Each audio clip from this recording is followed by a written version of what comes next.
वैसे तो यहाँ स्वामी जी के चरणों में कथा सुनने के लिए मैं आया, लेकिन स्वामी जी की विशेष कृपा और पूज्य महाराज जी की तपस्या, महाराज जी का जब यहाँ प्रवास रहता था तो महाराज जी के सानिध्य में रहने का अवसर भी हमें मिला। तो महाराज जी के चरणों में अपनी वाणी को पवित्र करने के लिए ये अवसर मिला है। आए सर्वप्रथम भगवत नाम स्मरण करें। गोविंद जय जय गोपाल जय जय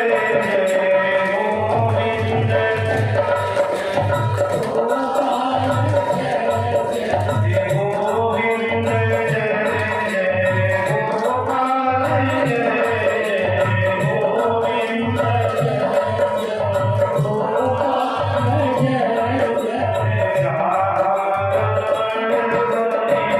Oh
आद्यात्म ब्रह्म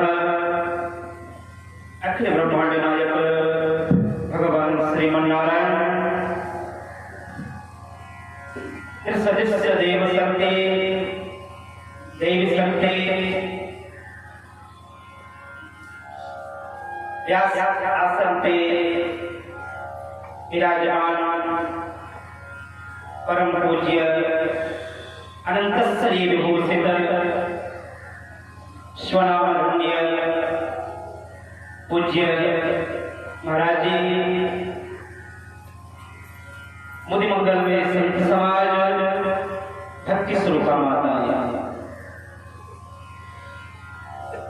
ये प्रभु की अपार कृपा अपार करुणा है। इस कलिकाल में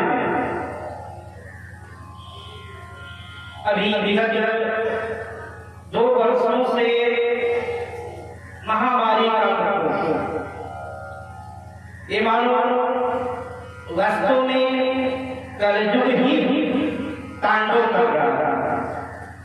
पूज्य महाराज जी के मुखारबिंद से आपने श्रवण किया होगा महात्म में श्रीमद् भागवत के महात्म में आया है कि काल प्यार सदा बोले हम सब जो बैठे हैं काल के मुख में बैठे काल प्यार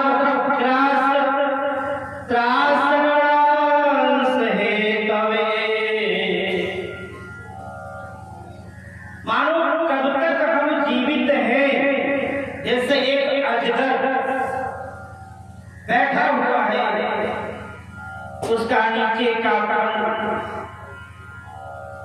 भूमि में और ऊंचे का प्राण आकाश में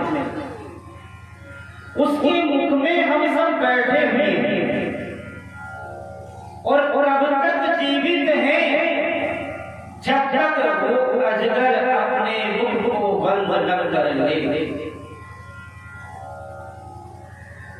लेकिन फिर भी पूज्य महाराज जी जिनकी तपस्थली यहाँ पे है भारत के अद्वितीय संत महाराज जी के सानिध्य में बैठने का उनके मुखारविंद से सुनने कुछ वाणी श्रवण करने का जो दास को अवसर मिला मानो परम पूज्य श्री योगी सम्राट बाबा जी महाराज की बात में यदि हमें कुछ अनुभव हुआ तो पूज्य महाराज जी के सामने जब महाराज जी अपने शास्त्र में रहते थे तो दास को अवसर मिलता था जब भी तो आश्रम से आने के लिए महाराज जी के सानिध्य आकर के बैठते थे 1-2 घंटा और उस समय एकांत में विभिन्न प्रकार के महाराज जी के द्वारा शास्त्रों पे चर्चा हो। जैसे अभी देखा जाए लोग इस समय प्रयाग को भग रहे हैं बोले क्या मैं महान लोग को भग रहे हैं बोले कैसे बस जिससे मिल रहा है। लेकिन प्रयाग में गंगा प्रकट है यमुना प्रकट है और कहते हमें त्रिवेणी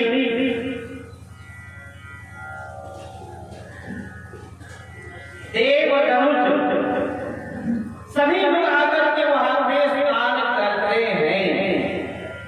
तो गंगा जी प्रकट यमुना प्रकट सरस्वती दिखती नहीं इसीलिए कहा भी त्रिवेणी का तो नाम है त्रिवेणी संगम स्नान करेंगे देवता प्राप्त होगी।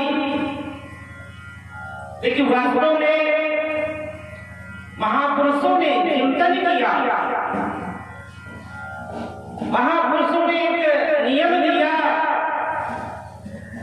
किसी ने संतों से पूछा कि गंगा प्रकट त्रिवेणी यमुना जी दिख रही है गंगा जी दिख रही है सरस्वती क्यों नहीं दिख रही है।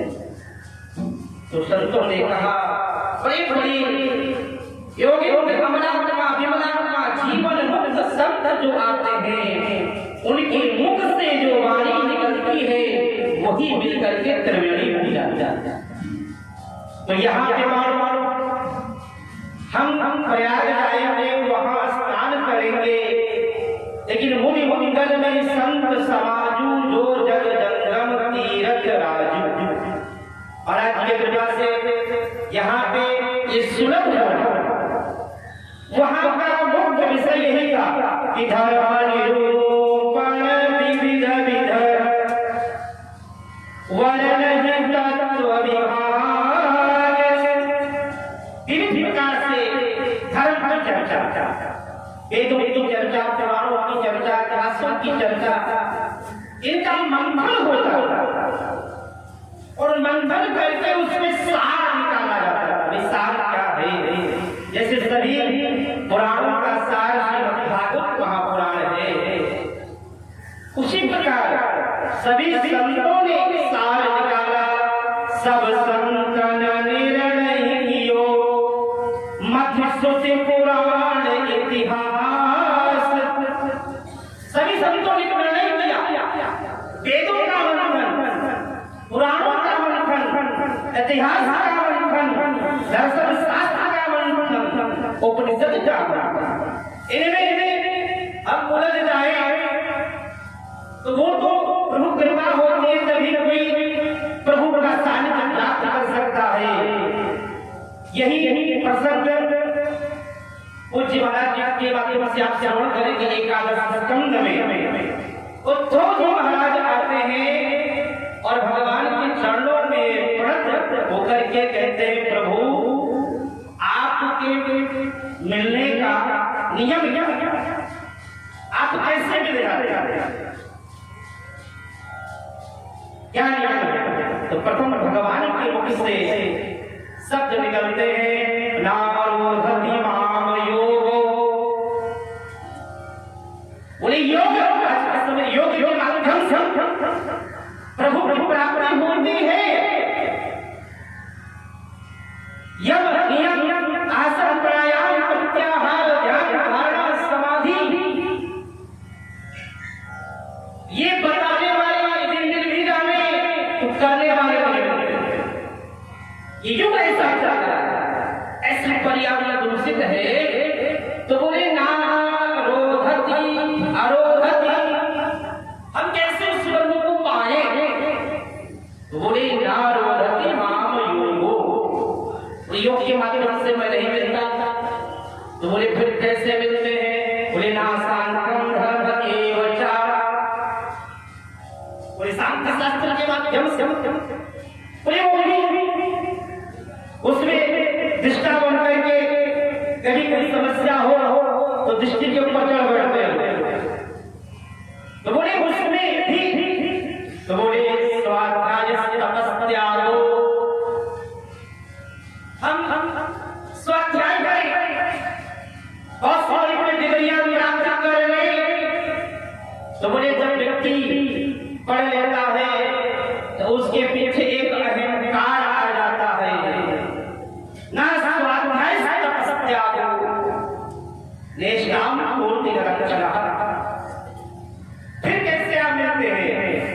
व्रतानी यज्ञ छंदांसी, व्रत करे, यज्ञ करे, तीर्थ करे, व्रतानी यज्ञ छंदांसी तीर्थानी एवानि।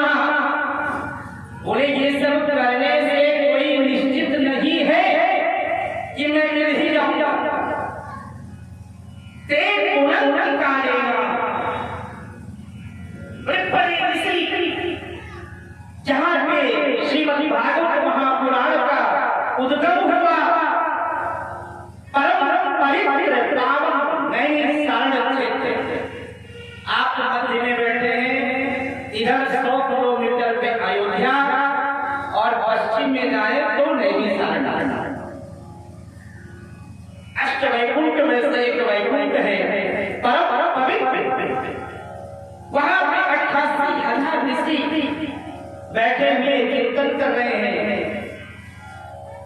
उनकी उम्र कई सौ वर्ष की हो गई। यदि हवन करते हैं तो शुरुआत चलता नहीं, हाथ लड़खड़ा जाता है।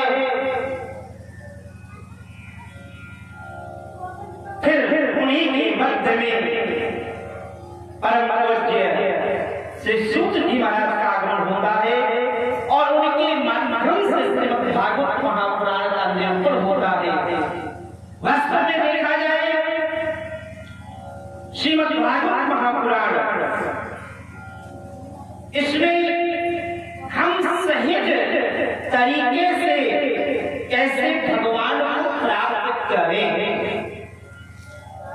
महापुरुषों का तो अपना चिंतन है, लेकिन जिन गुरुओं के माध्यम से दास को श्रवण करने का अवसर मिला, स्वाध्याय पढ़ने का जो अवसर मिला,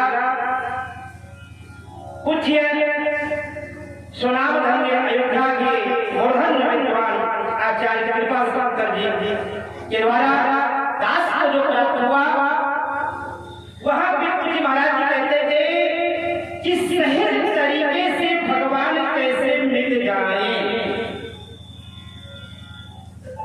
प्रारंभ में सच्चिदानंद रूपाय विशुद्ध प्रत्यादिहे तवे तापत्रय विनाशाय श्री कृष्णाय वयं नमः। किसी ने कहा कि भागवत जी की चर्चा हो गई, श्री जी का, श्री राधा जी का नाम स्मरण नहीं किया गया, जो भगवान की आह्लादनी शक्ति है। तो वास्तव में श्री सुखदेव जी महाराज ऐसे तरीके से नाम लिए, उन्हें श्री कृष्णाय, सनातन संस्कृति में कहीं भी अर्चन होता है, भगवान का यजन होता है, भगवान का पूजन होता है, तो एक आदि नहीं होता, युगल उपासना भी है तो युगल उपासना है। भगवान की बात है मातृदेव भव, पितृदेव भव, आचार्य भव। उसी प्रकार भगवान मानो स्वयं कहते हैं कि श्री कृष्णाय वयं नमः। बोले श्री कौन है, श्री किसे कहते हैं? बोले जो भक्तों के दुख को सुने, तो सुनने का मतलब सुन लिया और समस्या दूर नहीं हुई। जैसे ठंडी का समय है और आपको ठंडक लग रही है और आपके पास लकड़ी बहुत हो, जाकर के बैठ जाइए और बोलो ठंडी भग जाए, लगेगी? लकड़ी के पास बैठने से ठंडी नहीं भगने वाली, जब तक उसमें से अग्नि प्रकट नहीं होगी, यतन के माध्यम से आप ठंडक नहीं जाए। उसी प्रकार यदि हमारे जीवन में उपासना है तो युगल उपासना है। भगवान नर्मदेश्वर रूप में भगवान गौरी शंकर के अंक में विराजमान रहते हैं। भगवान सालिग्राम शिला में भगवान श्री लक्ष्मी नारायण के माध्यम से विराजमान रहते हैं। तो किसी ने कहा भाई कि भक्त के तुमको सुन ली श्री जी, एक माँ ही होती है कि जो अपने बेटे के मन की बात को जान। यदि बेटा रोता है तो माँ पहुंच जाती। तो बोले सुनो, थक के दुख को सुन ले और सुन करके ब्रह्म को सुना दे और विवश कर दे। शास्त्र कहता है कि श्रवणम भगवंतम श्री रामचंद्रम श्री कृष्ण चंद्रम सहस्री। जो भक्तों के क्लेश को सुन करके भगवान को सुना दे और सुनाने के साथ साथ भगवान को भी द्रवित करे, वो है मानो श्री। एक मानस का प्रसंग है, जब भगवान मल्लिकार्जुन की लीला कर रहे थे, एक बार भगवान विश्राम कर रहे थे, तो इंद्र का बेटा जयंत भगवान के पास गया। भगवान की बल पर परीक्षा करना चाहता था, ये स्वयं ब्रह्म है। जोर से प्रहार किया, मां भगवती के ऊपर रुधिर बहा। भगवान को जब पता लगा तो भगवान अपने आसन से उसकी कुसा निकाल करके उसके ऊपर छोड़ दिया। भगते भगते तीनों लोक में भगा, कोई उसकी रक्षा नहीं कर पाया। नारद जी ने कहा जिसका तूने अपराध किया है इसी के शरण में जा। मानो गुरु ही जीव को भगवान की शरणागति कराते हैं। नारद जी के द्वारा इसको ज्ञान हुआ कि भगवान की शरण में गया, लेकिन शरण में कैसे जाना चाहिए इसको ये भी नहीं पता था। ये गया तो भगवान की तरफ पैर कर दिया और सिर माता भगवती की तरफ, मां भगवती सीता जी की तरफ।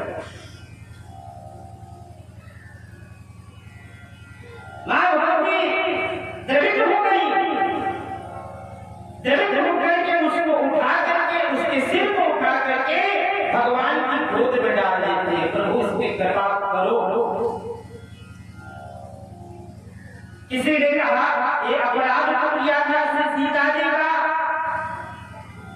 फिर इसमें करुणा क्यों, फिर इसमें ऐसी कृपा क्यों? बोले मां का स्वभाव ही ऐसा होता है, जब कोई बालक अपनी मां की गोद में बैठ करके मां के स्तनों का पान करता है और कभी कभी आक्रोश से मां के स्तनों में काट भी लेता है, तो क्या मां अपने पुत्र को फेंक देती है? नहीं फेंकती है। बोले प्रभु इसने अपराध तो किया है, परंतु कैसो भी हो ये मेरा पुत्र है, इसमें भी आप कृपा करो। इसलिए श्रवण भगवंतम श्री रामचंद्रम सहस्री, जो भक्तों के आदेश को सुन करके भगवान को सुना दे और भगवान को द्रवित कर दे, वो मां भगवती श्री श्री श्री श्री जी है। इसलिए श्री कृष्ण वयम नमः, वो दिवाला विराजमान है। आप आपके माध्यम से आज पंचम दिवसीय, आज पंचम दिवसीय विभिन्न प्रकार की बात लीला भगवान की आप श्रवण कर रहे हैं।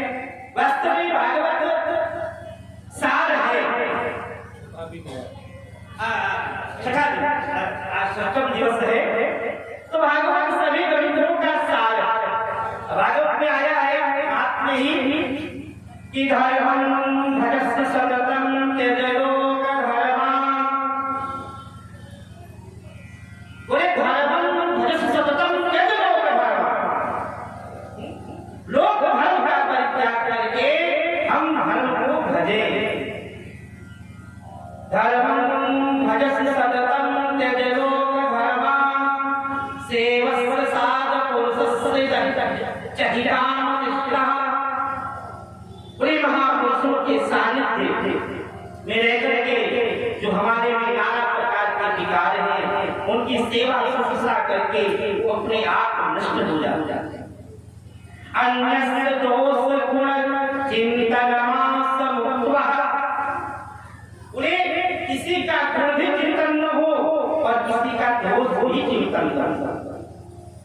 अन्यस्य दोष गुण चिंतनमासमुक्त्वा सेवा कथा रस मोहो नितराम पिबत्व। बोले कथा को सुनने के लिए तो कहा ही नहीं गया है, कथा को तो पीने के लिए कहा गया है। भागवत जो कहते हैं कथा सुनने जा रहे हैं, लेकिन कथा को सुनने के लिए नहीं कहा जाता। कथा को किसी ने क्या क्या है, ये पिबत भागवतम रस आलयम। बोले कथा तो पी जाती है, बोले कैसे पिएंगे? नहीं कोई रस है? बोले हाँ ये रस है। बोले ये वेदों का, पुराणों से, उपनिषद का, दर्शन शास्त्र का सबको मन करके एक रस डाला गया और इसको पियो। बोले कब तक पीते रहे? बोले एक महीना पहले पी लेते, फिर पहले पी लेते, आने को बकरा यहाँ आए, उनके माध्यम से हमने पिया। तो आप श्रवण किए, पिए रस पिए होते कृपा कर रहे हैं। चर्चा हुई थी इस बार भक्तों की इच्छा है कि स्वयं महाराज समझो एक कर रहे हैं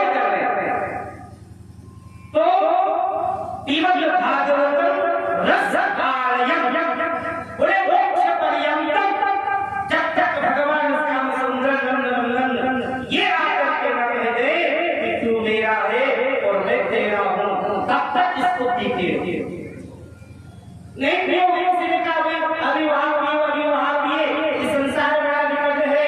मानस में कहा गया है कि दीप शिखा समझ बुद्धि तन मन जन होश पतंग भजहु राम सब काम कज करहु सदा सत्संग। इस संसार बड़ा विकट है, इसको पार करना सबके बस की बात नहीं होती है। प्रभु कृपा हो, सद्गुरु की कृपा हो, तभी इससे हम पार हो सकते हैं। तो मानो पूज्य महाराज जी की यहाँ विशेष कृपा और वर्तमान में पूज्य महाराज जी यहाँ विराजमान हैं, इनका भी आप सबको प्यार इसमें और जो है एक दिशा आप सबको मिलती है। पूज्य महाराज जी के चरणों में प्रणाम करते हुए अपनी टूटी वाणी को भागवत भगवान के चरणों में अर्पित करते हुए विश्राम आगे आप श्रवण करेंगे। आए भगवान के नाम का स्मरण करते हुए श्रीमन नारायण नारायण नारायण श्रीमन